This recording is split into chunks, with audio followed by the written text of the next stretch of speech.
what's up, y'all? I'm Nick Lamar, and you're listening to Parkside Radio. On today's episode, we're breaking down my song "Temptation" from Parkside. But before we jump off into this thing, I got some special guests with me. One returning, one brand new. Mr. Leroy Lubin, instrumentalist, and we have Taj joining us again for this episode. Give him a round of applause, ladies and gentlemen. Mr. Lubin, tell me a little bit about yourself. What's up? Yeah, go ahead. No, go ahead. What's up, everybody? My name is Leroy Lubin, trumpet player. I don't really know what else to say. I mean, trumpet player, living in LA, originally from Florida. Went to FAMU, got my bachelor's in music education, and then got my master's from the University of Florida in trumpet performance. And yeah, I'm a teacher, musician, actor, all that good stuff. So you do it all, essentially. Right. How you doing today, Taj? I'm doing pretty good. Happy to be back. Thank you for joining us yet again on this marvelous episode. So this episode is about temptation, and Taj, you produced this song mainly, the majority of the song, and we worked with Ray Kwasi Nelson, and I added a little part too as well to make this song come together. But we reached out to Mr. Lubin here to bring some of those live elements to the song. So I kind of wanted to talk to you a little bit about like what the song made, how the song made you feel, and tell us a little bit about why you decided to play for us. Yeah, so first of all, I loved the fact that you were trying to include those live elements in your music. Just because I feel like in today's day and age, everything is digital. So you could have easily been like, all right, I want a muted trumpet, so I'm going to select this preset or whatever MIDI and just press the notes that I want, right? But no, you wanted that like human live element to it. So I thought that was great. Yeah. And then when I listened to the track, I'm like, bro, this is exactly what it needs. You know, it needs that live element. So the vibe of it, I think, is great. Like the key is great, especially for a trumpet player. It's in like concert D minor, so it was like really easy for me to just play around on it and do what I wanted to do.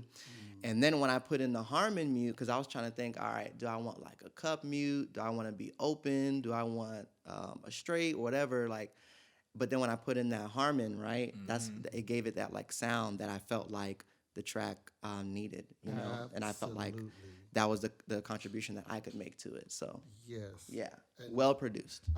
I'm happy you did what you did because, like, honestly, when I first started the track, it was made for live instrumentation in my head. So I had originally, you know, it was all like just feelings and stuff like that, like sample guitars and sample all that stuff. So when Nick reached out to you to do it, I was like, and you agreed to do it, I was like, oh my God, it's gonna be great.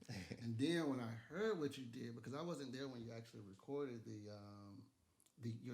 part, and then so I heard it like after the fact, it was like, oh my God, like nobody could have did this better.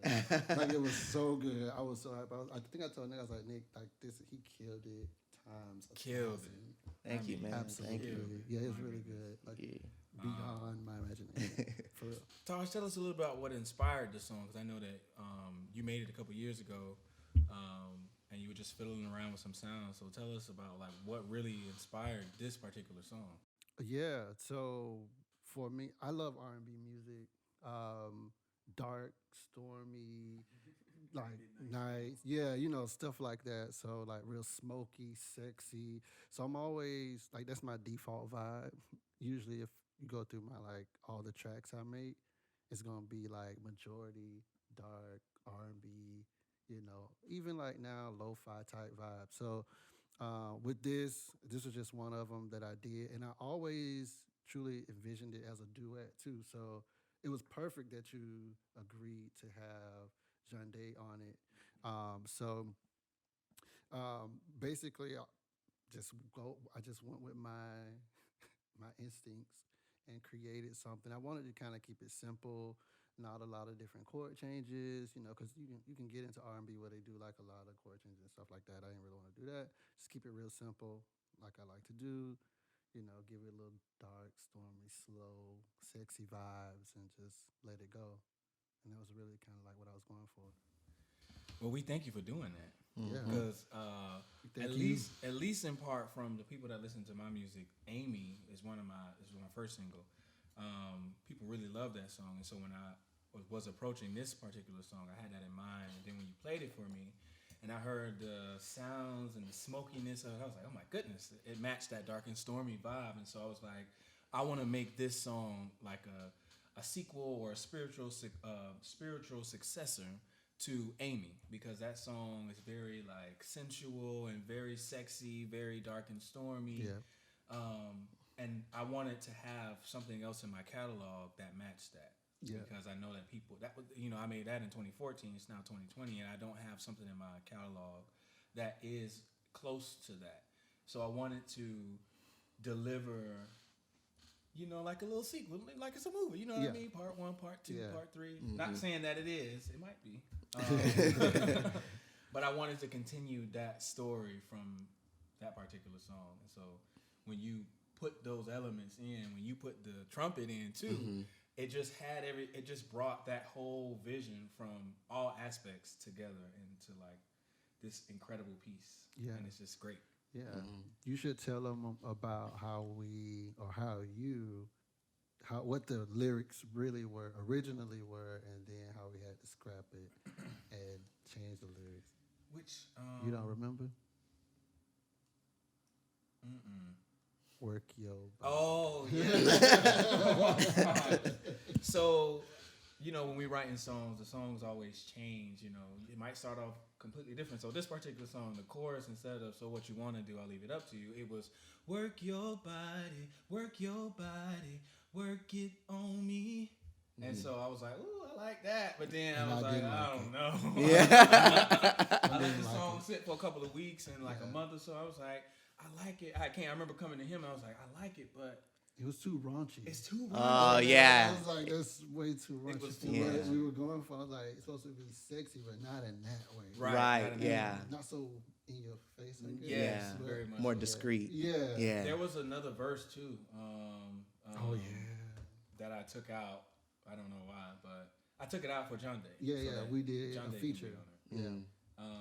She agreed to do it. She definitely agreed. Because we had a second verse, just in case we couldn't get anybody to agree and then follow through and submit the verse. So that's what we had to say. We're going to call her in just a bit. Yes. Yes. But that song, that was one of the songs, because we was working on that song and another song at the same time. I think it was called something LA or something like that. I got a lot of songs called something. I can't think about it right now, but it has like a summery feel. And this particular song we was working on at the same time, and so I feel like when we're working on songs, we're always working on at least 2 or 3 at a time, and I think that's important because when you're really trying to dial in on a specific sound like we did with this song, and you're working on 2 of them, it kind of keeps that balance. So if you're working on a dark and stormy sound, and then you're working on a pop sound, you really can dial in without sacrificing your time. You know what I mean? Because we work constantly day in and day out on songs. I know I try not to get work right. Yeah. But I end up working on probably like 3 or 4 tracks at a time, and then sometimes I don't finish them, and you have to stop. You only get maybe just like a 4-bar loop. Yeah. And then having to come back to it. But I know, like Lubin, I think you had mentioned earlier that you heard yourself like doing something else in the track other than what you had already laid. Yeah. It's like one of those things where we're constantly growing as musicians, right? Yeah. You know what I'm saying? And if I feel like if you can listen to a song you did prior, like if a year or 2 ago or whatever, and you listen to it now and you don't hear something that you could do different, you're like, man, I've learned this and that since then. I would have put this on it, or I would have tried this or whatever. If you're not thinking that, are you growing? You know what I'm saying? Right. So when I listened to it again, I was like, oh man, I would have put this and I would have tried maybe this or whatever, all these different things. But definitely but when I get those thoughts, I'm like, the next one. Yeah, the next absolutely. one. No, Save those for the next one, you Yes, know? exactly. Yeah. So, yeah, man. Yeah, no, yeah. It's still good either way. But definitely I agree with you.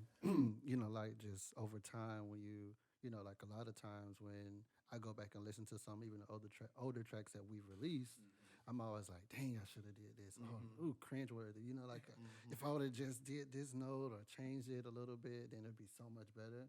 But like you said, like that's just growth. Like 10 years from now, we're gonna look back and be like, dang, we could have still done Exactly. even more to make the song better. And like, yeah. But we did right by the song. Want to know why? Because we got it placed. Come on. Amen. Yes. This was one of the songs that we got placed in the TV show. I mean, we were just literally working on the song. Because Parkside didn't exist at the time. I was going to call it something else. And we were just working on it.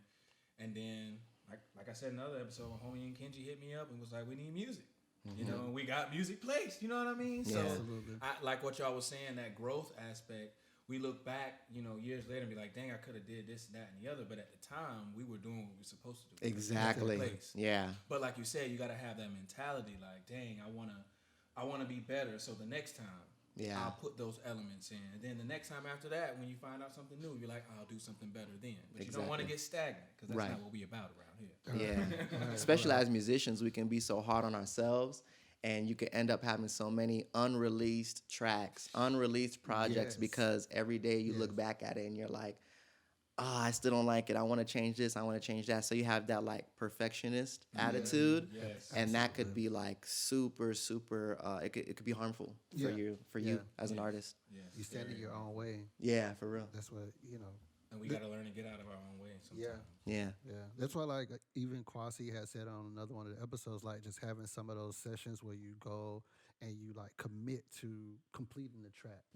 Like, those are important, especially for producers, because I know a lot of times, a lot of producers I know, they, will do just a little bit. Like, we'll do maybe like a 16-bar loop or something like that, and be like, oh, well, this is going nowhere, and just kind of drop it and move on to something else.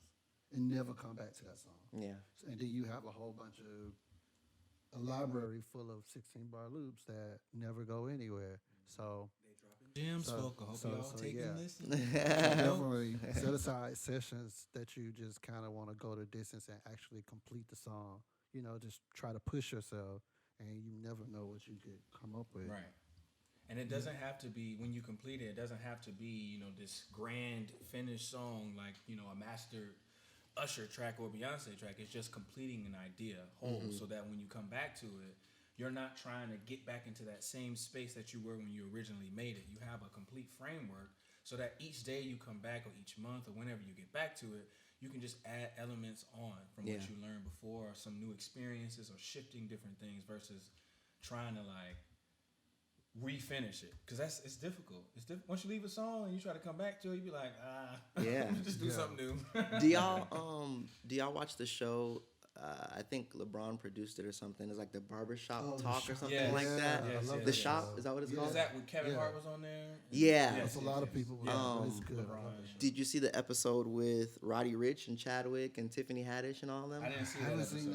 Man, so I watched that last week, I think, and Roddy Ricch said something that was like really powerful for me, and they were talking about just like everybody's day-to-day activities, right? What they do. So I think they asked Roddy, like, how often do you go to the studio, or how many songs do you have, or something like that. And he was like, man, I have thousands of songs. Like, literally I have thousands of songs. He said, I'm in the studio every day recording. And he was like, just like, because Patrick Mahomes was there too. He was like, you go to the gym every day. Chadwick, you're working on lines every day. Or Tiffany, you're working on your punchlines and things like that for your stand-up. I'm in the studio, and I'm recording songs and I have thousands of songs, thousands of unreleased music. And they're like, so, when you do an album, how do you know what to choose? And he's like, I don't. I just, I just choose what works well together. And they're like, well, when you write the song, are you thinking this is the one that's going to blow up? Did you know that your last album, that one song with the thing, did you know that was going to be big? And he's like, no, I'm just making music. I'm just creating. Yeah. And I'm like, bro, he's not thinking about anything else but his craft. He's just like, I'm just going to create, bro. I'm just writing. I'm just performing for me. Yeah. And if y'all like it, cool. Yeah. If you don't, oh well, you know. But I'm not making it for you. I'm making it for me. If it blows up, cool. So I think like when you get to that point, man, and you have that type of mindset, I mean, you're gonna be successful regardless. That's a good place to be in, like as a creator, just to not even like when you're creating, not to be thinking about how we're gonna sell this. Is this going to sell? Yeah. Like that's a good place to be in, and it's also a privilege to be able to have that mindset because some people aren't in that position to not have to think about how it's going to sell, even though they probably should be. Yeah. You know. Yeah. But yeah, that's the ultimate goal. Yeah. Yeah. Not to segue, but Jandé on the track. She is. Matter of fact, let's get her on the line right now. All right, thank you for joining me today, Jandé. I'm so excited to have you on this episode. If y'all don't know, she helped co-write this song "Temptation" with me. I'm so excited to have her on. I'll just have her talk a little bit about herself really quick. Go ahead, tell us about yourself. First, thank you for having me. It's so nice to like finally speak with you. I feel like we've communicated and we did a whole song together, but like this is like our real first like conversation. So I'm super excited to be a part of this. Well, first again, my name is Jandé. I'm an artist, first singer songwriter, um, which is always fun. It's always fun being creative with a lot of people. Working on my project. Got a little project coming out myself. Ooh. Yeah, it's been a long time coming, let me tell you. Um, yes, so that'll be out the end of October. So, be on the lookout, whatever. So, but yeah, Temptation, that was so cool. Low key, this was my first secret. This is my first like sensual song that I had to write Oh, that really? other people heard it. Yes. So I was like, oh, I get to be like grown. I get to be an adult. I get to be an adult and write about like, oh, touching and like feeling and stuff like that. So, said a little cuss word in there too. I was like, come on now. That's my favorite part. Damn. Yeah, I was like, let me put my big girl voice on. So, yeah, but I remember my cuz Taj called me and was like, hey, would you mind laying down a verse, writing a verse for this record for my homie Nick? And I was like, yeah, just like give me the details. I was just moving back to Atlanta from Tallahassee, from Florida, from going to school at Florida State. So this was kind of my first time putting my foot in getting back into writing and stuff like that. So I was like, yeah, we gonna do this. It's gonna be fun. It's gonna be great. And so yeah, once he sent it to me, I sat down and I wrote it, found a studio to record it at, and then sent it back. And I was like, I hope he like it. I hope he don't think it's trash. I loved it. Oh my So goodness, I loved it. So it's really hard to like actually collab with people because people say they'll collab all day long, and then when you send the song, you don't hear nothing back from them. I And don't so I come had sent the through. song out to other people too, and nobody said anything. And Taj was like, "Yeah, my cousin, she sang." I was like, "Yeah, send it to her." He sent the verse back and played it. I was like, "Oh my goodness, Uh, this is so good." It's actually my first collaboration with a female. So I was kind of nervous. I was like, I don't know if I'm gonna do right by it. I don't know if I'm gonna sing right or But I was just like, you know what? Let me just give in. Let me just see what Tosh cousin can do. And boy, did you deliver. My oh goodness. man, I appreciate it. I was like, I hope. I always be nervous. I'm just like, it's always a thing. Like I hope what his expectation is met. You know what I'm saying? Because it's like I know how I feel if I get somebody else on my stuff.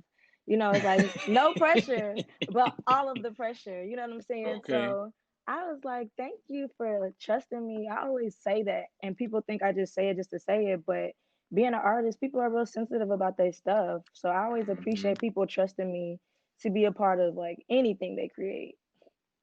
Oh yes. I thank you for joining the process.